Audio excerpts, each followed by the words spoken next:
আমি যে ভুলটা করেছি সেই ভুলগুলো কিন্তু তোমরা করো না।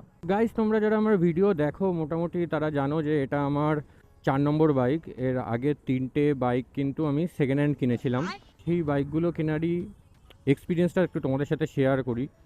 তো প্রথম যে ভুলটা আমি করেছিলাম সেটা হচ্ছে আমি সন্ধ্যাবেলা গেছিলাম বাইক কিনতে। এটা কিন্তু মানে একদমই উচিত না, এটা আমি পরে রিয়েলাইজ করেছি।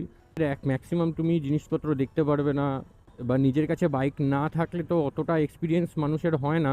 আমারও ছিল না, আমি বাইক চালাতে পারতাম বাট একটা বাইক চালিয়ে বাইকটার কি কন্ডিশন আমি সেটা বলার মতো আমার এক্সপিরিয়েন্স কিন্তু তখন ছিল না। আমার সাথে আরও দুজন গেছিলো যারা কিনা পেপারস টেপার্সগুলো দেখছিল যে সেগুলো ঠিক আছে কিনা। তারাও যে বাইকের ব্যাপারে বিরাট জানে এরকমও না।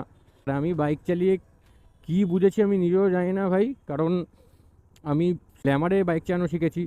তো আমার প্রথম বাইকটা ছিল ইয়ামাহা এফজেডএস। তখন আমার ওটা চালিয়ে মনে হয়েছে ও ভাই ভাবা যাচ্ছে না, এটা তো হায়াবুসা চালাচ্ছি এরকম লাগছিল।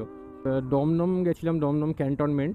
তো ওখানের একটা গ্যারেজ থেকে আমি বাইকটা কিনি।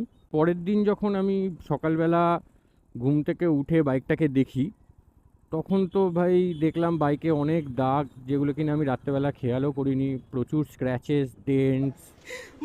সব থেকে বড় কথা, আমার বাইকের চেসিসটা পর্যন্ত বাঁকা ছিল। মানে অ্যাক্সিডেন্ট এরকম হয়েছে বাইকের যে চেসিস পর্যন্ত বেঁকে গেছিলো। তো সেগুলো আমি আস্তে আস্তে রিয়েলাইজ করি, কারণ আমি আগেও বললাম যে আমার অত এক্সপিরিয়েন্স ছিল না, আমি অত ভালো করে বুঝতামও না। প্রথম বাইক কেনার থেকে আমার একটা শিক্ষা হলো যতটা পসিবল কোনো গ্যারাজ থেকে না নেওয়ার।